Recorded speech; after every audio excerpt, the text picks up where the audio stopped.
नमस्कार। बिहार तक में आपका स्वागत है और मैं हूं सुजीत। शिक्षा विभाग के अपर मुख्य सचिव के पाठक का खौफ कहें या फिर जलवा। छठ की छुट्टियां उन्होंने शिक्षकों की रद्द कर दी है, लेकिन कहीं से कोई आवाज नहीं आ रही है। आवाज कहां से आ रही है? तो राजनीतिक दलों से, वो भी बीजेपी से। शिक्षकों की बात करें तो शिक्षक संघ की तरफ से जिस प्रकार से आवाजें उठाई जाती थी, इस प्रकार के जो निर्णय होते थे सरकार के, उसके खिलाफ वो आवाज अब मौन है।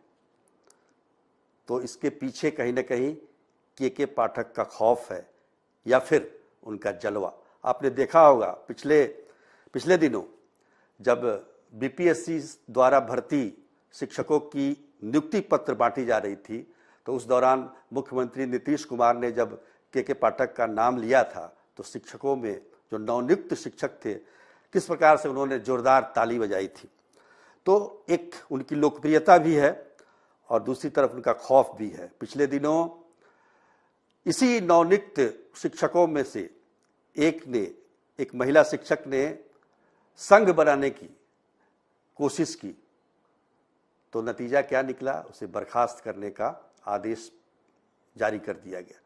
कहने का मतलब कि आप राजनीति मत कीजिए और पढ़ाने पर ध्यान दीजिए। के पाठक का ये फरमान है।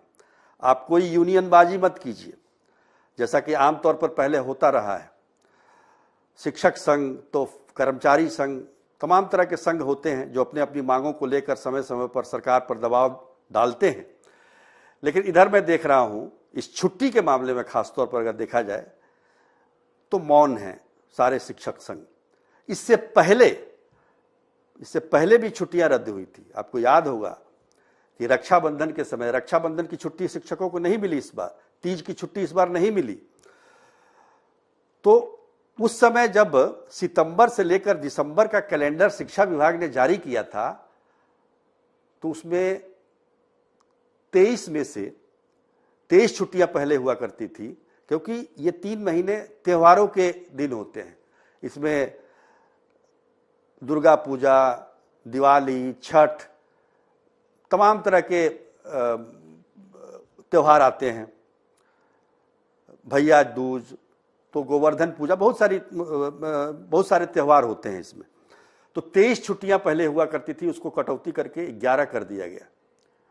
और उसमें भी एक रविवार को अगर जोड़ लिया जाए तो 10 ही माना जाएगा। उस छुट्टी की कटौती को लेकर शिक्षकों ने हंगामा किया। शिक्षक संघों ने कई बार पत्र लिखे, मुख्यमंत्री से मांग की। जब काफ़ी हंगामा हुआ, तब फिर से मुख्यमंत्री के हस्तक्षेप के बाद पुरानी छुट्टी को ही बहाल रखा गया। लेकिन अभी क्या हुआ? 13 नवंबर से 21 नवंबर तक सरकार ने छठ की छुट्टियां घोषित की थी। छठ में इसमें भैया दूज भी है, गोवर्धन पूजा भी है, और 12 को चूंकि रविवार था, उस दिन दिवाली की छुट्टी थी। तो 13 से 21 तक की छुट्टी थी पहले शिक्षकों को, मतलब स्कूलों में। लेकिन अब नया फरमान जो आया, उसमें बच्चों की छुट्टियां रहेंगी, लेकिन जो शिक्षक हैं उनको प्रतिदिन स्कूल जाना पड़ेगा 13 से 21 नवंबर के बीच। अब समझिए, इस बीच में छठ है। छठ बिहार के लिए एक बहुत बड़ा पर्व है, वैसे ही महापर्व है ये, और बिहार ही छठ पर्व के लिए पूरे विश्व में जाना जाता है। और छठ के दौरान शिक्षकों को छुट्टी ना मिले। अब देखिए, कन्वेंट स्कूल जो है, मिशनरी स्कूल, उसमें भी छुट्टियां हैं। यह अलग बात है कि इस बार जो संध्या का अर्ध है, संध्याकालीन अर्ध जो होता है, वो रविवार को है शाम में, और सोमवार को सुबह का अर्ध दिया जाएगा। यानी कि छठ जो है, छठ की पूजा जो वो नदी के किनारे जो होती है, वो रविवार को शाम में है, और फिर अगले दिन सुबह सोमवार को है। लेकिन छठ महापर्व की शुरुआत शुक्रवार से शुरू हो गई, कल से शुरू हो रही है, यानी कि नहा खाए के साथ ही। तो 4 दिनों का ये पर्व है। और जहाँ तक जानकारी है, शिक्षा विभाग में प्राथमिक स्तर पर महिला शिक्षकों की संख्या 50% है, और उससे ऊपर जाइए माध्यमिक उच्च माध्यमिक में ये 33% महिलाएं हैं। अधिकतर महिलाएं इस पर्व को करती हैं, हालांकि पुरुष भी करते हैं, लेकिन महिलाएं इसमें ज़्यादा भाग लेती हैं। अब इनको छठ करने में दिक्कत होगी। कहा यह गया है कि आप स्कूल आइए, बच्चे स्कूल नहीं आएंगे और स्कूल में जो विकास का काम रुका है या पेंडिंग पड़ा हुआ है उसको कीजिए। अब कितना विकास का काम रुका हुआ है, कितना शिक्षकों के हाथ में है, ये तो खैर सरकार बताएगी।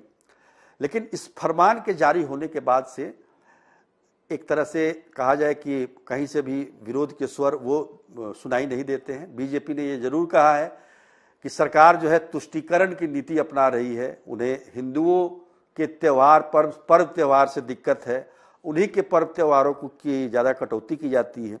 खैर ये बात भी सच है कि हिंदुओं के जो त्यौहार और पर्व होते हैं वो ज़्यादा होते हैं, तो कटौती जाहिर है कि जिसकी संख्या ज़्यादा होगी उसी की होगी। लेकिन एक मौका मिल जाता है कहने का, और सरकार की तरफ से इस तरह के फरमान जो जारी किए जाते हैं, कहीं ना कहीं इसका राजनीतिक लाभ लेने की कोशिश विपक्ष के द्वारा की जाती रही है। पिछली बार जब छुट्टियां कैंसिल हुई थी तो उसको तो फिर दोबारा बहाल कर दिया गया था, लेकिन इस बार ऐसी कोई संभावना नहीं दिख रही है।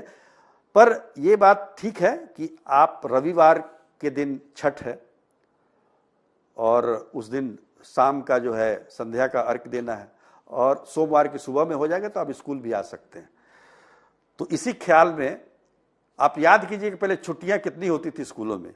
अब चूंकि सरकार का कहना है कि जो शिक्षा का अधिकार अधिनियम 2009 है उसके तहत 220 दिन स्कूलों में पढ़ाई होनी चाहिए, तो ऐसे में ये करना बेहद अनिवार्य हो गया है कि छुट्टियां कम की जाए। भले ही इसका राजनीतिक फलाफल जो निकले, लेकिन सरकार की तरफ से ये कोशिश की जा रही है। और निश्चित तौर पर के पाठक जब से इस विभाग में आए हैं तब से इस विभाग का कायाकल्प हो रहा है। शिक्षकों की बहाली हो गई, अब उनकी नियुक्ति भी, पोस्टिंग भी हो रही है, तो निश्चित तौर पर इसमें सुधार हो रहा है। और दूसरी बात यह है कि अनुशासन एक बड़ा चीज़ है। अनुशासन ही देश को महान बनाता है और शिक्षा को भी महान बनाता है। तो अनुशासन में रहना, सरकार का जो आदेश है उसको मानना, ये शिक्षकों का भी कर्तव्य है। लेकिन त्योहारों के अवसर पर, इस तरह के त्यौहार, छठ जैसे महापर्व पर छुट्टी होनी चाहिए। ये मतलब हम कह सकते हैं कि ये हमारी एक परंपरा रही है और छठ हमारी पहचान भी है, हमारे बिहार की पहचान है। तो उस दौरान छुट्टी होनी चाहिए। जब मिशनरी स्कूल, कॉन्वेंट स्कूल भी छुट्टी देने लगे हैं, दूसरे प्रदेशों में भी छुट्टियां होने लगी हैं, तो बिहार में अगर छुट्टी नहीं होगी तो फिर ये एक तरीके से हम कह सकते हैं कि संदेश गलत जाएगा। ये तो कह नहीं सकते, लेकिन अच्छा नहीं लगेगा। आज के लिए इतना ही। तब तक के लिए नमस्कार।